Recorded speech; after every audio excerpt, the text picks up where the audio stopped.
Ils ne défilent pas sur les podiums de Milan ou de Paris, et pourtant leur élégance fait tourner les têtes dans les rues de Brazzaville, Kinshasa ou même Paris. Leur allure, c'est une déclaration, leur style, une révolution. Bienvenue dans le monde fascinant de la sapologie, là où la mode ne se porte pas, elle se vit. Salut à toi et bienvenue sur la chaîne Histoire et Motivation, là où les cultures inspirantes rencontrent les récits les plus puissants. Aujourd'hui, on t'emmène dans un voyage unique entre histoire, style et fierté. Un voyage au cœur de la SAP, la société des ambianceurs et des personnes élégantes. Accroche-toi, ce que tu vas découvrir dépasse largement le simple fait de bien s'habiller. La sapologie puise ses racines les plus profondes dans le terreau historique du quartier Bakongo à Brazzaville, véritable berceau du mouvement où le terme SAP, Société des ambianceurs et personnes élégantes, fut consacré dans les années 1960 à 1970. Ce phénomène unique naquit d'un syncrétisme culturel fascinant.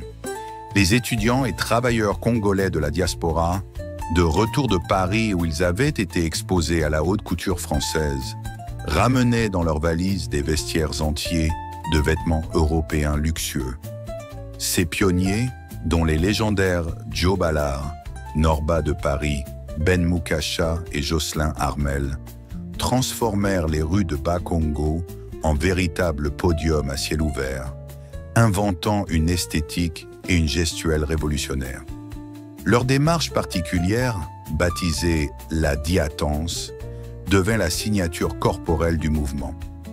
Un pas lent et chaloupé, une posture altière, une manière de porter le costume qui transcendait la simple imitation pour créer un langage corporel authentiquement congolais. Ces premiers ambianceurs organisèrent des défilés improvisés où l'élégance devenait performance, chaque tenue racontant une histoire de migration, de réussite et de fierté retrouvée. Le sociologue congolais Rémi Bazengisa Ganga a magistralement documenté comment ces rassemblements vestimentaires dans l'avenue Matsoua de Bakongo constituaient des actes politiques déguisés en performances esthétiques dans un contexte post-colonial encore marqué par des tensions sociales. Le phénomène prit une nouvelle dimension lorsqu'il traversa le fleuve Congo pour gagner Kinshasa, porté par des figures charismatiques comme Stervos Niarchos qui, grâce à ses relations avec les sapeurs brazzavillois, adapta le mouvement au génie keynésien. Les compétitions vestimentaires entre les deux rives devinrent légendaires, chaque capitale développant son propre style, plus classique et mesuré à Brazzaville, plus ostentatoire et théâtral à Kinshasa. Cette rivalité créative stimula l'évolution du mouvement, comme en témoignent les batailles d'élégance épiques des années 90 où des sapeurs comme Papa Wemba, Kinshasa et Ben Mukasha, Brazzaville, transformaient les ponts reliant les deux capitales en véritables catwalks internationaux. La sapologie ne se limite plus aujourd'hui aux frontières du Congo. Elle est devenue une école d'élégance attirant des disciples du monde entier. En 2024, le phénomène a pris une dimension internationale, avec l'arrivée à Brazzaville de Omayatu, un étudiant japonais venu consacrer sa thèse universitaire à l'étude approfondie de la SAPE. Pendant plusieurs mois, ce chercheur nippon s'est immergé dans l'univers des sapeurs de Bakongo, documentant méticuleusement les codes, les rituels et la philosophie de ce mouvement. Son travail académique représente la première étude systématique de la sapologie comme phénomène anthropologique global, confirmant son statut de patrimoine culturel immatériel d'importance mondiale. L'attraction internationale pour la SAP ne se limite pas au milieu universitaire. Des figures artistiques de premier plan ont également fait le pèlerinage à Brazzaville pour s'imprégner de cette esthétique unique. Le célèbre artiste belge Stromae, dont les clips regorgent d'influences vestimentaires congolaises, s'est rendu dans la capitale congolaise pour une immersion artistique auprès des grands maîtres sapeurs. Son album Multitude porte d'ailleurs les traces visibles de cette rencontre créative. D'autres personnalités comme le designer français Agnès B ou le musicien Damon Albarn ont également entrepris ce voyage initiatique, transformant Brazzaville en véritable Mecque contemporaine de l'élégance masculine. Ces pèlerins modernes viennent chercher bien plus qu'un style vestimentaire. Ils viennent s'initier à une véritable science de l'apparence qui se transmet oralement depuis des générations. Les grands sapeurs brassavillois comme Jocelyn Armel ou Norbat de Paris sont aujourd'hui considérés comme des maîtres à penser, dispensant un enseignement qui mêle technique vestimentaire, l'art du pli, la science des couleurs, la grammaire des accessoires et philosophie de vie. Leur académie informelle forme chaque année des dizaines d'adeptes venus des 4 coins de la planète, tous avides d'apprendre les secrets de cette élégance qui puise autant dans le dandysme européen du XIXe siècle que dans les traditions africaines de prestance. Cette internationalisation n'a pourtant rien enlevé à l'authenticité du mouvement. Bien au contraire, face à cet intérêt global, les sapeurs congolais ont renforcé la codification de leur art, établissant des règles encore plus strictes pour préserver l'essence de la SAPE originelle. Les écoles de SAP qui fleurissent aujourd'hui à Bakongo appliquent des méthodes d'enseignement rigoureuses, où les néophytes, qu'ils viennent de Tokyo, Paris ou New York, doivent d'abord maîtriser les fondamentaux historiques avant de pouvoir prétendre à l'appellation de sapeur.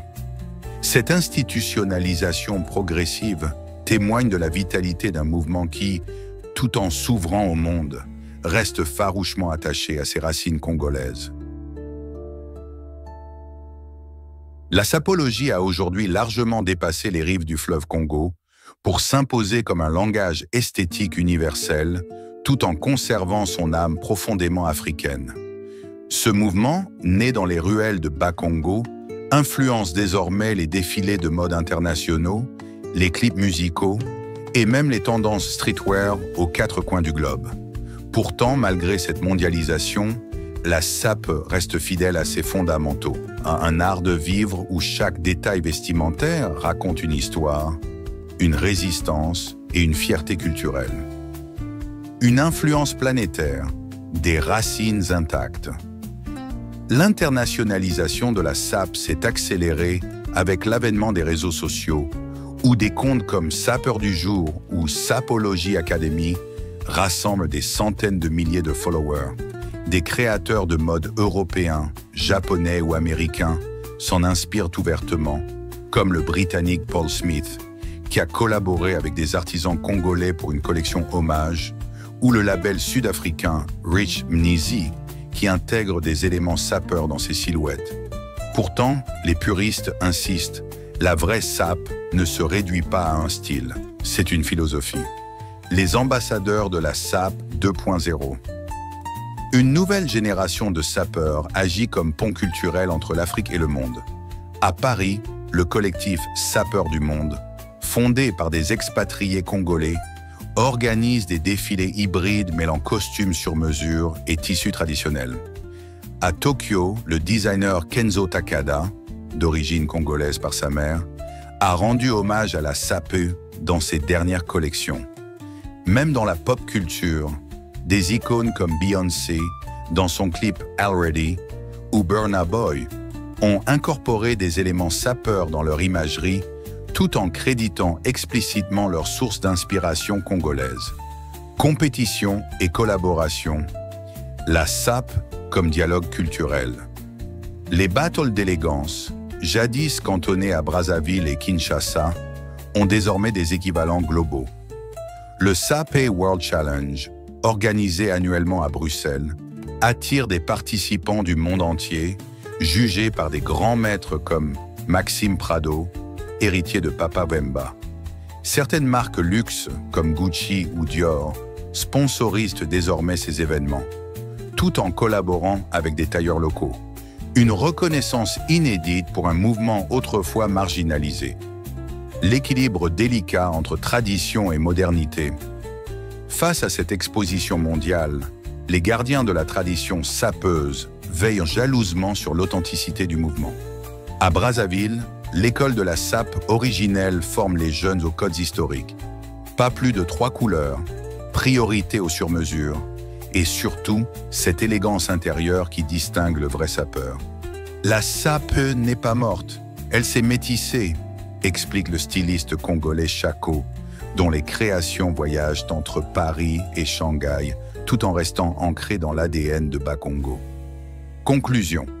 Une culture vivante en constante évolution.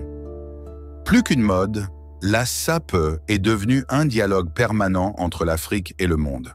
Elle prouve qu'une esthétique née dans la résistance peut conquérir la planète sans se renier et que le style, lorsqu'il est porté par une véritable profondeur historique, peut être à la fois un héritage précieux et un langage universel. Alors que de nouveaux territoires, comme Dubaï ou Séoul, découvrent ce mouvement, son avenir semble aussi radieux que les costumes qui en font la légende.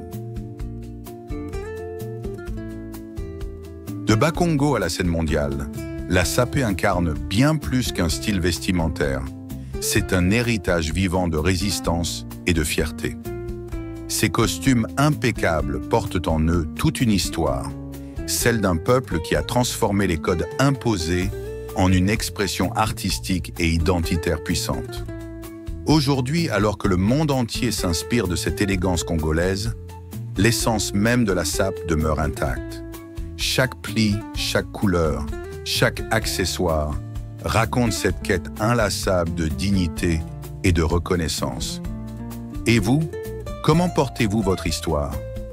Abonnez-vous sur notre chaîne Histoire et Motivation pour découvrir les histoires merveilleuses que regorge notre monde ainsi qu'entendre les motivations qui vont vous booster.